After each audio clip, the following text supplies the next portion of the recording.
ಹೇಳ್ತಾ ಇದ್ರಿ ಅವಾಗ ನಾನು ಮುಂದೆ ಮಾತಾಡೋಣ, ಸೇಡನ್ನು ತೀರಿಸ್ಕೊಬೇಕಂತ ಪ್ಲಾನ್ ಮಾಡ್ತಾರೆ ಅಂತ. ಏನು ಸೇಡು, ಯಾವಾಗ, ಏನಾಯಿತು? ಈಗ ಮರಾಠರಿಗೆ ಜಾಗೀರ್ ಬಂತು. ಒಂದನೇ ಪರಶುರಾಮ್ ಬಾವು ಪಟವರ್ಧನ್ ಅವರು ಬಂದು ಜಮಖಂಡಿಯಲ್ಲಿ ಒಂದು ಕೋಟೆಯನ್ನು ಕಟ್ತಾರೆ. ಆಡಳಿತವನ್ನು ಬಿಟ್ಕೊಡ್ಲಿಕ್ಕೆ ಇವ್ರಿಗೆ ಕೇಳ್ತಾರೆ. ಇವರು ನಾವು ಕೊಡಲ್ಲ ಅಂತ ಹೇಳ್ತಾರೆ. ಸೊ ಆಡಳಿತದಲ್ಲಿ ಕ್ಯಾಜುವಲ್ ಆಗಿ ಯಾರು ಬಿಟ್ಕೊಡಲ್ಲ. ಸೊ ಕೇಳಿದ ಮೇಲೆ ಅವರ ಆಡಳಿತ ಅಧಿಕಾರಿಯಾದಂಥ ನಾನಾ ಪಂತ್ ಸಖದೇವವನ್ನು ಇವರ ಮೇಲೆ ಎರಗಲಿಕ್ಕೆ ಬಿಡ್ತಾರೆ.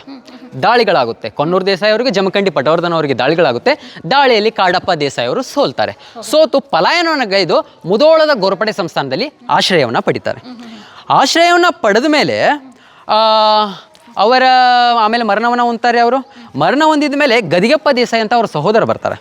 ಅವ್ರೇನು ಮಾಡ್ತಾರೆ, ಇವರು ಪಟವರ್ಧನ ವಿರುದ್ಧ ಸೇಡನ್ನು ತೀರಿಸ್ಕೋಬೇಕಂತಿರ್ತಾರೆ. ಸೇಡನ್ನು ತೀರಿಸ್ಕೋಬೇಕನ್ನೋ ಸಮಯದಲ್ಲಿ ಮತ್ತೆ ದಾಳಿಗಳನ್ನು ಮಾಡ್ತಾರೆ. ಯಾವ ರೀತಿ, ಇಲ್ಲಿ ಜಗದಾಳ ಯಲ್ಲಟ್ಟಿ ಗ್ರಾಮಗಳಿದೆ. ಅಲ್ಲಿರುವಂಥ ಬೇಡ ಜನಾಂಗವನ್ನು ಕೂಡಿಸ್ಕೊಂಡು, ಕೂಟವನ್ನು ರಚಿಸ್ಕೊಂಡು 250 ಬೇಡರಿಗೆ ತರಬೇತಿಯನ್ನು ನೀಡಿ ಅವರೊಂದಿಗೆ ದಂಗೆಯನ್ನು ಎಬ್ಬಿಸ್ತಾರೆ ಜಮಖಂಡಿ ಸುತ್ತಮುತ್ತ. ಸೊ ಇಲ್ಲಿ ಆಡಳಿತ ನಡೀತಾ ಇದೆ, ಜನರಿಗೆಲ್ಲ ದಂಗೆಯನ್ನು ಎಬ್ಬಿಸಿದ್ರೆ ಗಲಭೆ ಉಂಟಾಗುತ್ತೆ. ಈ ಗಲಭೆನ ಹತ್ತಿಕ್ಕೋಸ್ಕರ ಮತ್ತೆ ನಾನಾ ಪಂತ್ ಸಖದೇವ್ ಅವರ ಮೇಲೆ ದಾಳಿಯನ್ನು ಮಾಡ್ತಾರೆ. ಗದಿಯಪ್ಪ ದೇಸಾಯಿ ಅವರನ್ನು ಯುದ್ಧದಿಂದ ಸೋಲಿಸ್ತಾರೆ. ಗದಿಯಪ್ಪ ದೇಸಾಯಿ ಸ್ಥಾನಭ್ರಷ್ಟರಾಗಿ ಊರಿಂದ ಪಲಾಯನಗೊಳ್ತಾರೆ.